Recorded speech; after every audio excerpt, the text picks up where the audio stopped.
ವಿಶ್ವವಿಖ್ಯಾತ ತಬಲಾ ಮಾಂತ್ರಿಕ ಜಾಕಿರ್ ಹುಸೇನ್ ರವರು ನಿಧನರಾಗಿದ್ದಾರೆ.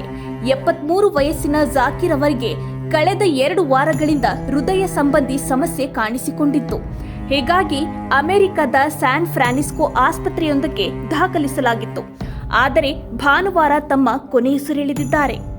ಜಾಕಿರ್ ಹುಸೇನ್ ರವರು ಹುಟ್ಟಿದ್ದು 1951ರಲ್ಲಿ. ಉಸ್ತಾದ್ ಅಲ್ಲಾ ರಖಾ ಅವರ ಮಗನಾಗಿ ಜಾಕಿರ್ ಜನಿಸಿದರು. 12ನೇ ವಯಸ್ಸಿಗೆ ಅವರು ಸಾರ್ವಜನಿಕವಾಗಿ ಪರ್ಫಾರ್ಮೆನ್ಸ್ ನೀಡಿದರು. ಅವರಿಗೆ ವಿದೇಶದಲ್ಲೂ ಪರ್ಫಾರ್ಮೆನ್ಸ್ ಮಾಡುವ ಅವಕಾಶ ಸಿಕ್ಕಿತ್ತು.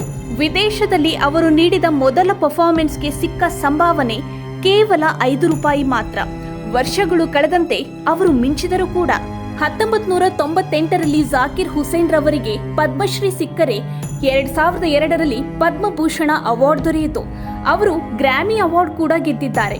ಜಾಕಿರ್ ಹುಸೇನ್ ರವರು ಪ್ರತಿ ಕಾರ್ಯಕ್ರಮಕ್ಕೆ ₹5 ರಿಂದ ₹10 ಲಕ್ಷ ಚಾರ್ಜ್ ಮಾಡುತ್ತಿದ್ದರು.